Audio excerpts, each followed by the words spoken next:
Hey, all gravity, any day above ground, live it. I'm just going to do this quick live. Shouldn't take me more than half hour or so. So the writers in Hollywood have gone on strike. That means your favorite TV show, if they haven't filmed yet, they're not going to start back up. So now we have the stations like ABC, NBC, CBS scrambling to put up old shows, put things in reruns.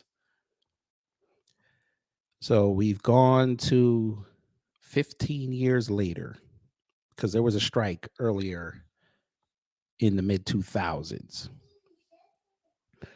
But let's begin.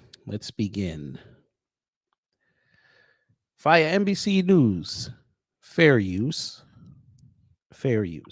1,000 film and television writers approved a strike after last-minute negotiations broke down between the Writers Guild of America and production companies, including our own parent company, NBC Universal. And the vote was overwhelming. More than 97% of Guild approved that strike. Many are upset over declining pay, claiming they have taken double-digit pay cuts because of streaming services. Daniel Arkin is a national reporter at NBC News who specializes in film and television and joins us now with the latest on this. Daniel, good morning to you. Thanks for being here. Thank you. Obviously, pay is a big part of this, but the writer's saying that this actually goes beyond that. What are they asking for? Biggest issue is compensation, as you say. In the last decade, median salaries have gone down dramatically for television writers in particular. They feel underpaid for their work, they feel disrespected. And many of them say it's harder and harder to make a decent living in the trenches of this business. But there are more specific issues at play. And there are three buckets, basically. Number one, duration of shows. In the old days, a network like NBC would greenlight a pilot and order maybe 25 episodes of a sitcom. Nowadays, Netflix and the other streamers are ordering shows that are much shorter in duration, as few as 5 episodes in some cases. That makes it really hard for a writer to maintain a stable income. Some writers are forced to take second jobs after writing on a very popular streaming series. Number two is residuals. In simple terms, that is the money paid out to a writer or a producer when a popular series enters syndication or gets released on home video. But this is the streaming era, and there's really already there. There's no such thing as reruns anymore, and very few people are buying Blu-rays or DVDs.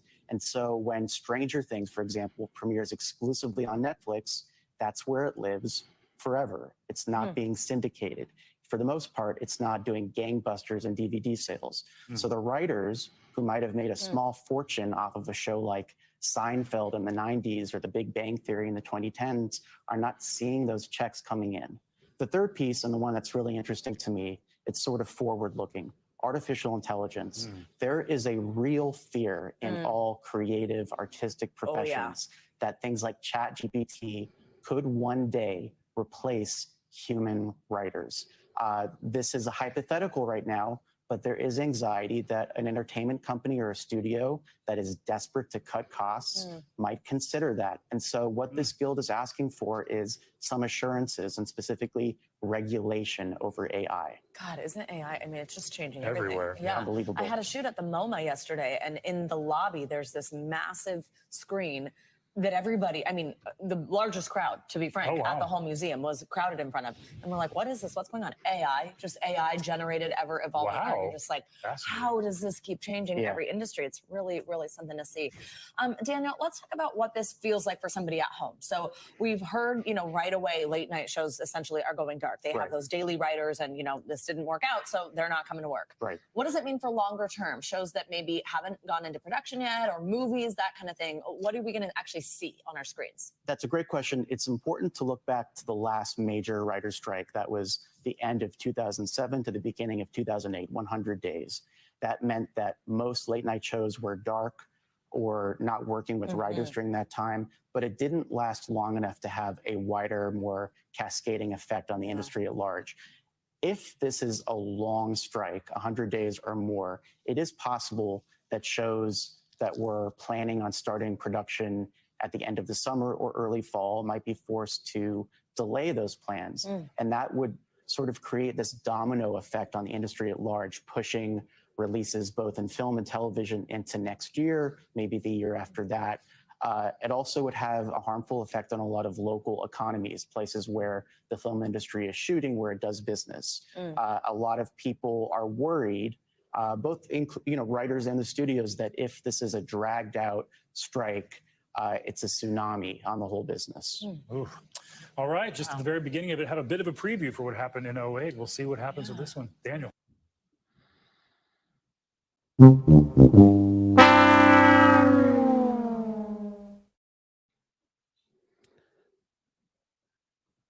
Yeah. So there you go. Brother Torian, hello. And Wadner, hello. Like I said, this is going to be quick. So there you go. So they're outside picketing right now. They want more increases in minimum pay, regulation on AI, even though there are rumors out there that AI has been doing some of these scripts. And more health insurance and things of that nature.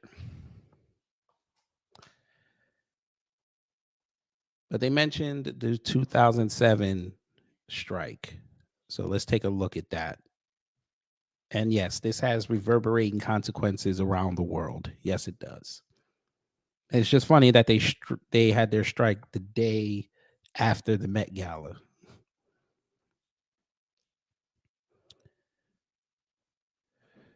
So here we are. The Writers Guild of America strike 2007, 2008. We're just going to skip all that. So it says every 3 years, the WGA negotiates a new basic contract with the AMPTP, or the Alliance for Motion Picture and Television Production, by which its members are employed. This contract is called the Minimum Basic Agreement, or an MBA. In 2007, negotiations over the MBA reached an impasse, and the WGA membership voted to give its board authorization to call a strike, which it did on Friday, November 2nd, 2007. The strike began the following Monday, November 5th, 2007. Among the many proposals from both sides regarding the new contract, there were several key issues of contention, including DVD residuals, which now become streaming residuals and lack thereof, union jurisdictions over animation and reality program writers, and compensation for new media content written for or distributed through emerging digital technologies such as the internet, which is what we're in now. So we'll skip all that. Let me see. I want to see what shows got affected.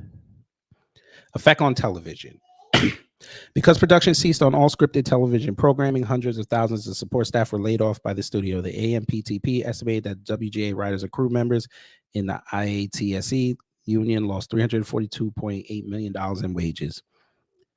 Dale Alexander, the key grip for the office, wrote to the LA Times expressing thoughts on the strike from a perspective of a production employee. All scripted Hollywood shows except October Road were expected to shut down by the week of December 19, 2007. Hollywood journalists, whatever.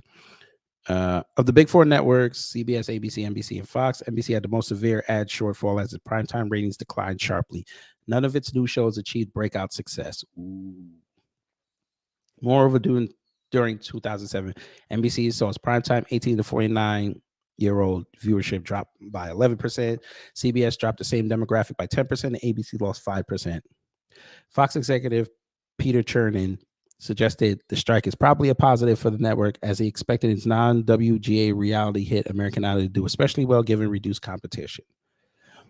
Although both are WGA members who pledged support for the writers, Jay Leno and Conan O'Brien announced that following the collapse of negotiations, The Tonight Show with Jay Leno and Late Night with Conan O'Brien would return to air on January 2nd, 2008, without writers, citing their non-writing staff facing layoffs as the main reason.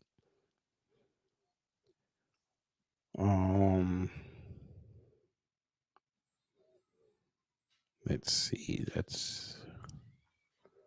Maybe it's up here. Let's see. Shows with increased number of episodes. And of course, they're all reality shows. Unaffected shows So these are shows that were already filmed. They just got to put them out. And again, mostly scripted shows and daytime soaps. Shows that switch to non-union writers. Shows airing off season. Shows delayed or interrupted by the strike. So you have According to Jim, Women's Murder Club, The Colbert Report. Usually unscripted shows, shortened seasons. The Game was shortened. They only had 2 episodes. Shows postponed. Shows canceled.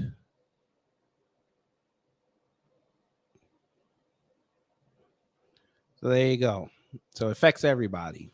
So if it wasn't written, you're screwed. Wild Nurse said, I think Girlfriends got canceled on the last writer strike. Nah, they were nearing their end because they were switching over to The Game. They felt as though they ran their course. Maybe it accelerated it a little bit by cutting episodes, but yeah, it was already on its way out. But like I said, it reverberated across the world. Tabernacle. Writers Guild of Great Britain instructs UK members to halt work on projects within WGA jurisdiction.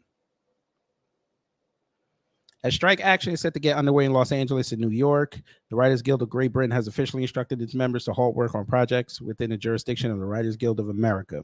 Statement released by the WGGP on Tuesday afternoon, local time, reads as follows. We understand these are difficult times and that many writers are in need of work, but we are advising our members not to work on projects in the jurisdiction of the WGA for the duration of the strike following a motion of solidarity passed by a lay government body, our executive council, and in line with our affiliation agreement with the International Affiliation of Writers Guilds, of which we are a member. The WGGB said in April that it was ready to stand shoulder to shoulder with its U.S. counterpart if a strike goes ahead, and by the looks of it, the organization has stayed true to its word, even though it may be limited in what it can realistically achieve. Unlike in America, UK writers aren't required to be part of the GGB in order to work in the field. As such, screenwriters who aren't members of the WGGB will still be free to work despite WGA action. Nonetheless, the WGGB is making it clear that this will be strongly discouraged. As part of its official statement, the trade union referenced Rule 13 of WGA strike rules, which pertain to non-members. Quote, the Guild does not have the authority to discipline non-members for strike breaking, or scab writing. However, the Guild can and will bar that writer from future Guild membership. This policy has been strictly enforced in the past and has resulted in convincing many would-be strike breakers to refrain from harming the Guild and its members during a strike. Therefore, it is important for members to report to the Guild the name of any non-member whom you believe has performed writing services for a struck company and as much information as possible about the non-member's services. In the UK, the situation for writers is different in that the writer's room model is not as common, and deals struck with the broadcasters like the BBC and ITV have secured strong minimum terms for scribes. However, in the age of streaming, discussions about residuals are still murky, even for British talent, which makes the U.S. conflict far more relatable than in years past. So what exactly does this all mean for UK-based writers who are members of both the WGGB and the WGA? Effectively, writers who are UK residents with contracts under a WGGB collective agreement can continue to work. However, if they are UK resident and contract is with the US company under WGA terms, then that work will fall under strike action.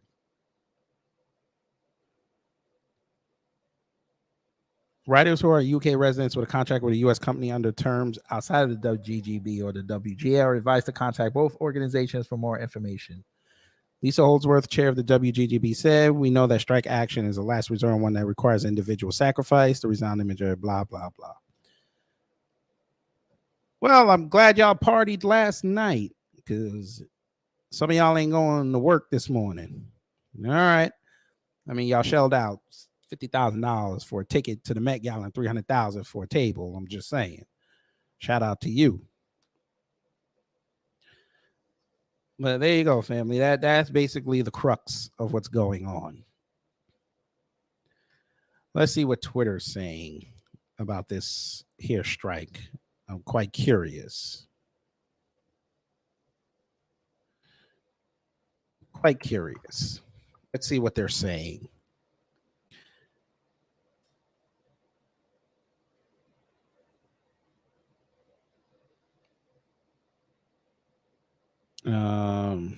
Wadner, you think AI will replace teachers in America like they did for online English tutors in China? It's a possibility. That would all depend on how many kids are in these schools.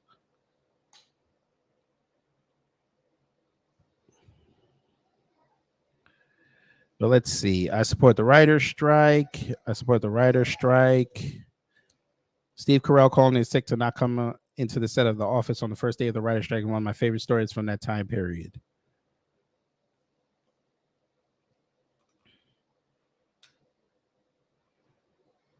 All right, say less. I feel like we should talk about how Julia Louis-Dreyfus was a real one during the 2007 writer's strike. Ooh, what is this? Last night, a lot of A-list celebrities were asked if they support the writer's strike. I wouldn't have a show if it wasn't for my writers, and I support them all the way. They got to have a fair contract, and they got a lot of stuff to iron out, and hopefully they get it done. If there is a strike, do you go dark? If there's a strike, yeah, I think we will. Yeah, I think we'll go dark. Whatever I can do to support the guild. I am actually in the Writers Guild as well, so yeah, I couldn't do the show without them, and I support my whole staff. All right, let's see who else.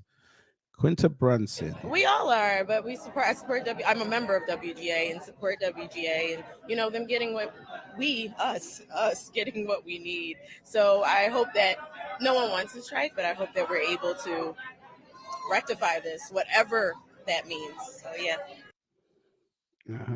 Man, the Writers Guild. Jesus, why does she look so scary, fam? We got to blow this up. Lord have mercy. Oh. And folk, don't white people off their mind. Why does she look like that? Maybe it's the makeup. Obviously, the writer's strike is looming. What do you think is going to happen? It's necessary. I don't know. My writer friends think it's going to happen, but I don't know. It's just like, I'm not in the rooms. I don't get what the problem is. Like, everything change with streaming, and everybody needs to be compensated for their work. That's fucking easy. I don't get it. Whatever. I hope, fingers crossed. Say less. Good at one thing, which is writing. And I love writing so much. I really do. And, you know, I would do it for free. Some might say writing corrections is doing it for free.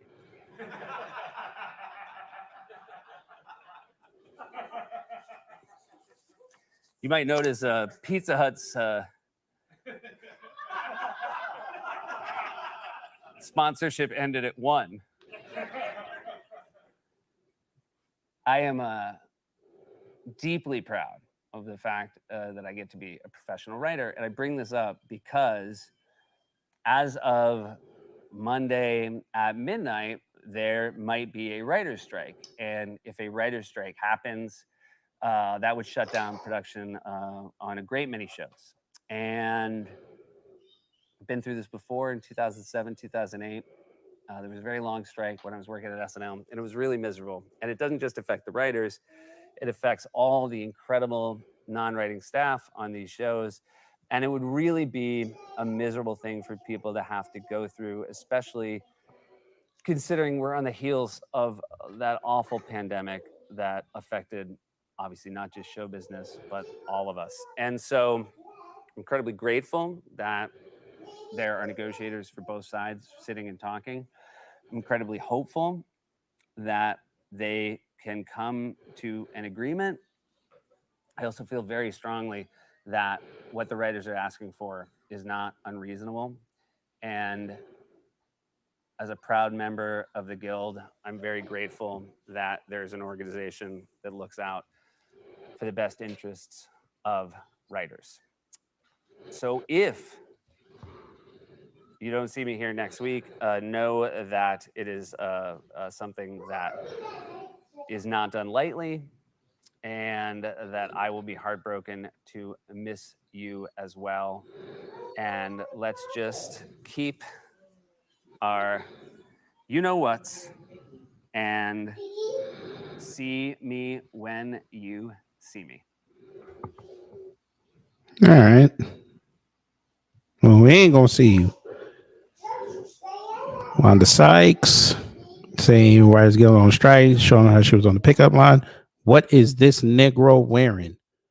Let me ask you, how worried are you about the writer's strike? You know, I just hope everyone is treated equally. I hope that they get what they deserve, and I hope that people listen to them. You know, people strike for a reason. So, you know, I just really hope that people are listening. You find yourself going to more meetings right now to try to get things going before a strike happens? I'm always trying to get things going before strikes happen, so that's not going to change much. Thank you, Brian. I don't know what this man's wearing, but all right, say less. Olivia Wilde. Support the writers, and I think it'll affect all of us. It'll affect every part of the industry and people beyond the industry. But you know, we have to stand up for our rights. And I support unions, and they've spent a lot of time thinking about what they deserve. And I wish it didn't have to come to this. James Gunn supports it.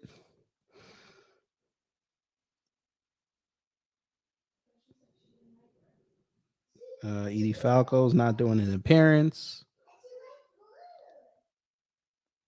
All right. All right. Well, there you go.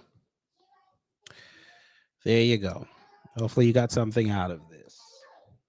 The only good thing I could say about this strike is most of the shows that are on in the fall are about to end, including the unscripted and semi-scripted shows, except the soaps, obviously. So maybe they'll have it rectified before the summer season. Guess that's all I gotta say. All right, y'all. Thank you for being here. Take care. Stay safe out there. And y'all know what to do when the agitators of peace come to mess up your existence, because we all know the world is correct.